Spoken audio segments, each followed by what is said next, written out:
Hello and welcome to week 8 of the semester, and happy March. My name is Donovan Ross and there are a couple of announcements to share. This is the last week to participate in the race/ethics climate survey we are conducting on campus. It looks like you have not completed the survey yet. We would really appreciate it if you would be willing to do so. It is a great way for you to help our campus and possibly win a prize.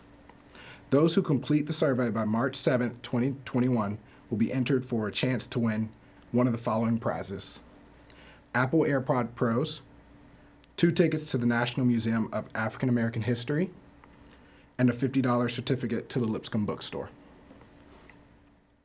Secondly, the applications to be the member of the 2021-2022 Student Government Association is now open. If you are interested in representing the student body as an officer or a senator, please consider running for either an executive or class officer position. Check your emails to access the application. Third, register today to attend the next Lipscomb Leads virtual conversation. The future of you with Bob Goff. Be inspired to image a bigger future as Bob challenges us to dream. Bob has encouraged millions through his best-selling book, Loved Us. Everybody always and dream big. Join us for a night you won't miss with the self-proclaimed Chief of Fun and Whimsy, Bob Goff. Learn more and register at lipscomb.edu/BCS. Fourth, a group of students in the Political Science Department have developed a survey that measures and displays participants' political orientation on a red, green, blue color wheel. And now they need your help participating to continue their research. The first 300 students who participate will receive a $10 Lipscomb dining coupon. And every student who participates before March 22nd will be entered in a grand prize drawing for a 4K TV. You can take the survey at politicalcolorwheel.com. Lastly, this Friday, we're happy to welcome Music City Brisket and Gypsy Crepe Company. As a reminder, food is free for the first 150 students. Please bring your student ID to get a ticket and be sure to stop by Allen Arena between 11 and 2. Go Bisons. Hey everyone, welcome to the gathering. I'm so excited that you are tuning in this week.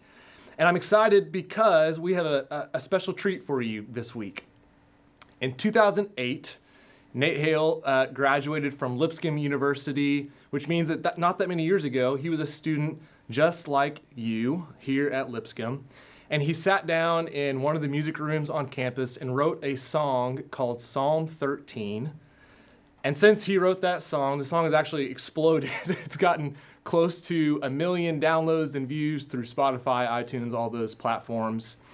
And today we're going to hear from Nate Hale as he reflects on that song, Psalm 13, which is of course based on our psalm for the day, Psalm 13. I think you'll hear in Nate's story as he talks about what was happening in his life around that song, what's happened in his life since then. You'll hear the story of the psalm, this story of searching and of desperation and of clinging to hope. So I hope that today's interview with Nate will be a blessing to you. I hope you'll find ways to connect with his story, and I hope that will help illustrate Psalm 13 for you this week. Let me read that psalm for us before we hear from Nate. Today's reading is from Psalm 13. How long, Lord, will you forget me forever? How long will you hide your face from me? How long must I wrestle with my thoughts and day after day have sorrow in my heart? How long will my enemy triumph over me? Look on me and answer me, Lord my God. Give light to my eyes, or I will sleep in death, and my enemy will say, I've overcome him, and my foes will rejoice when I fall. But I trust in your unfailing love. My heart rejoices in your salvation. I will sing the Lord's praise, for he has been good to me. And now let's hear from Nate Hale.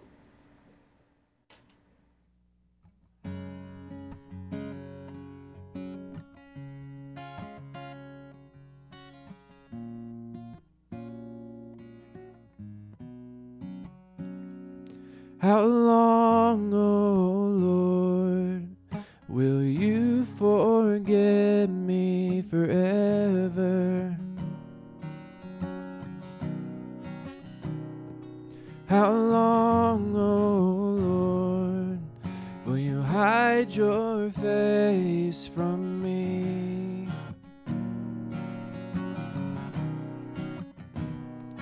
Long enough, have I carried this load of sorrow? Long enough, have I lived with this heart full of pain?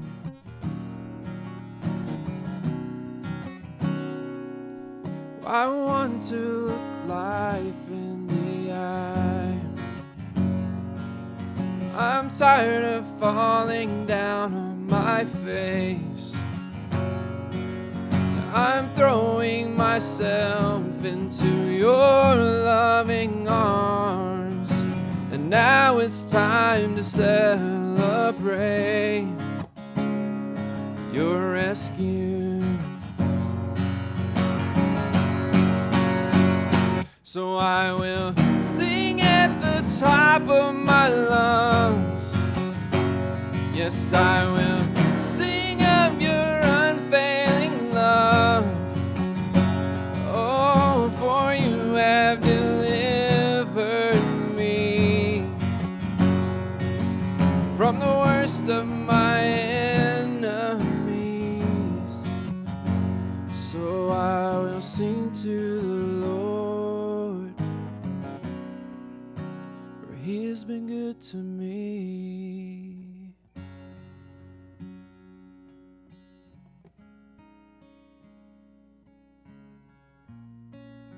When I wrote Psalm 13, I was a freshman in college. It was right before Christmas break, so right after my first semester, and I had really had a hard time making the transition between high school and college.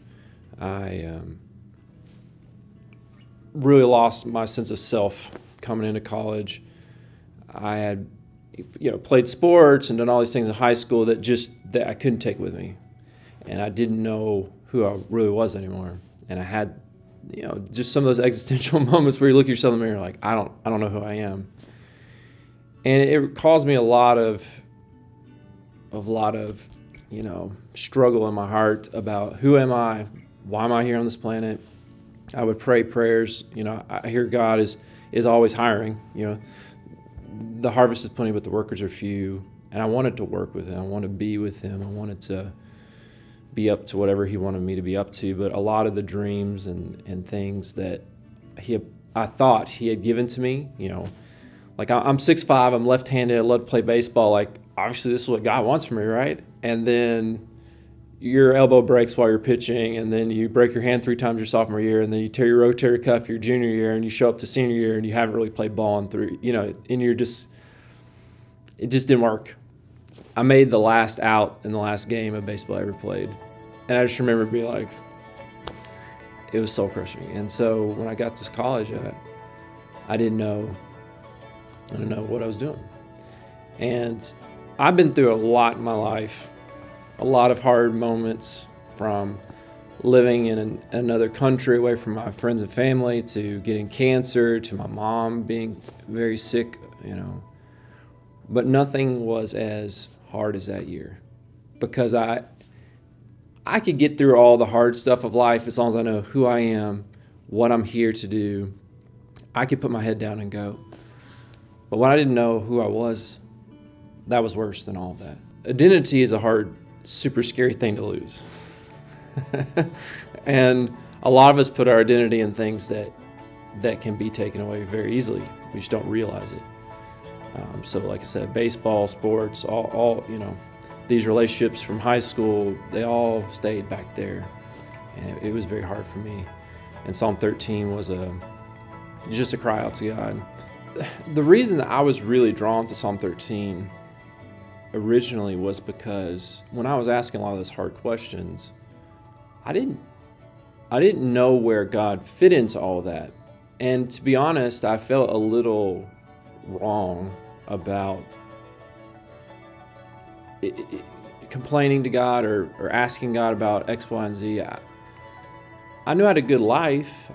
It wasn't like I was starving or homeless or, struggling with a major addiction or, I just lost who I was. And it was so scary. And when I heard Psalm 13 read at church it was a Wednesday night, and it was read, how long, O Lord, will you forget me forever? It seemed a little wrong. It seemed sacrilegious to ask God, where are you? What are you doing? Almost, and I don't know if I'm reading this into the psalm, but almost like you're not doing your job. Like, where are you? I just didn't grow up with an ability to ask God, what are you doing? And to have conversations like that with him. And so when I heard that coming out of Scripture, being written by a man that we call a man after God's own heart, just gave me some permission to have some more brutal, more intense conversations with God than I was before, and asking him to show up, to what are you doing? I can't do this forever. I can't be like this. If this is going to last a long time, I don't know if I can make it. So that's what really drew me to Psalm 13 in the first place. And I would encourage anyone that feels like they can't talk to God about certain things or be that honest with God or that bold with God, just to always remember that God is not afraid of you or your questions. That's why Psalm 13 really stuck out to me, because it felt like, if David was a man after God's own heart, he was looking God in the eye and being like, where are you? What are you doing? I can't do this all day. Then I can too. And my relationship with God changed a lot after that. We've had some very open and honest conversations. Just be honest. There's been some times where I'm like, I don't get it. You say you're this kind of God. You say this is what you want for the world. I was trying to be about that. And the wheels are coming off of my life. I just don't get it. When I was praying those prayers as a freshman in college about what do you want me to do? Like, why am I here? All that kind of stuff. God, funny enough, had started to answer that question when I was 13. I didn't pray the prayer till I was 18. But he started answering that prayer with, learning to play guitar and starting to write music and, putting people in my life that helped me with, that skill. And to write a song by yourself in a random piano room at Lipscomb and then think that, I've had friends that have gone to different continents and taught churches Psalm 13, in Africa, in Kenya, and just, you're like, that's not what I was thinking about in that little room that night. I was just asking God to use me, and that song came out of that. And now I see it clearly, but I didn't at first. But it's just incredible what a small, honest conversation with God can turn into, and that's what Psalm 13 gave me the permission to dialogue with Him in that way. And so when it, like the day I got diagnosed with cancer, it was Psalm 13 all of a sudden came up in a new way. Because I've had moments like this where I've told my story and all this kind of stuff. It's like you just got to trust God, and then all of a sudden you get diagnosed with cancer or something. You're like, oh, okay, well, do I trust just like I did back in college when I was desperate in that dorm room, just for God to use me and do something with my life? I'm here again. Here I am again. And am I gonna do what I've told everyone else to do? Is this real? Who am I? All those questions come back up, and in the 13th Psalm, I've lived that cycle over and over again. From how long, O Lord, to I'm just gonna go for it, to God's been good to me, and I'm gonna trust Him. So that's where the 13th Psalm came from. That's where it keeps coming from. And I think it'll always be a part of my story because we're always running into new things that, for instance, I play guitar. I write music. Well, when I had cancer, I couldn't feel my arms because the drugs I was on were killing the nerve endings in my hands. So, what is a person, what's a musician that can't play or sing? You're nothing. What's an athlete that can't run and jump? I was in a wheelchair for a while. I was so weak, couldn't walk. I'm nothing. So yet again, Psalm 13 comes around where it's just like, who am I? And am I going to trust God to tell me that? Or am I going to keep holding on to things that aren't really me? And I think the hard part is trying to figure out when God gives you a skill or an ability or a talent, and you're using that, trying to use that for Him, but then He asks for it back. It's like kind of an Abraham and Isaac kind of thing. And you're like, no, you can't take that from me. You gave it to me. You wouldn't want that back. But when I had cancer, I had to give it all back. And I didn't know what was going to come back to me. I didn't know if the feeling in my hands would come back. I didn't know if I'd be able to walk again. I didn't know. And so what I have found is that the best place to put your identity and your hope, your trust, is in things that can't be taken away. I found that it's better to not say, I'm an athlete, I am smart, I'm tall, I am, whatever. Don't say I am statements that can change. Say, I am a child of God. I am loved by the Father. Those are things that you can be sick, you can lose everything, and those things are still true. So, as I have thrown myself into His loving arms, those are the new names that I've tried to celebrate and sing about. I think that last line, I will sing to the Lord for He has been good to me.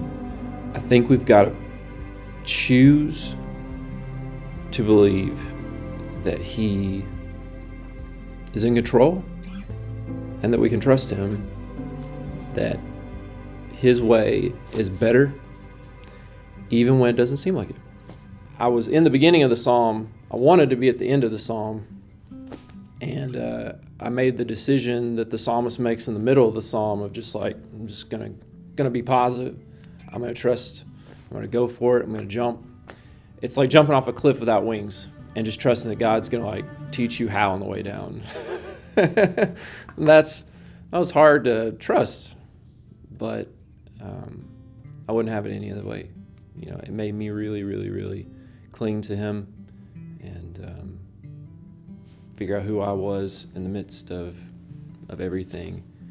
To look at God and say, I will sing to you even with my circumstances not going very well, and trust that this is good. There's something good in here. I'm going to get up today and just trust that You'll do something good with my life even when it's really messed up. It takes a lot of faith and hope. And it's a lament psalm, but it ends with, I will sing to the Lord for He has been good to me. I think that David is choosing, he's being chased around, people trying to kill him, trying to, all these, I don't even know what he's going through personally, but he still chooses to say, above my emotions, above my circumstances, I trust God. I just will. I know God is doing something good with me. And so I will sing to Him because of that, despite all the circumstances. I want to look life in the eye. I'm tired of falling down on my face. I'm throwing myself into your loving arms, and now it's time to celebrate your rescue. So I will sing at the top of my lungs. Yes, I will sing of your unfailing love. Oh, for you have delivered me from the worst of my enemies. So I will sing to the Lord, for He has been good to me. Yes, I will sing at the top of my lungs. Yes, I will sing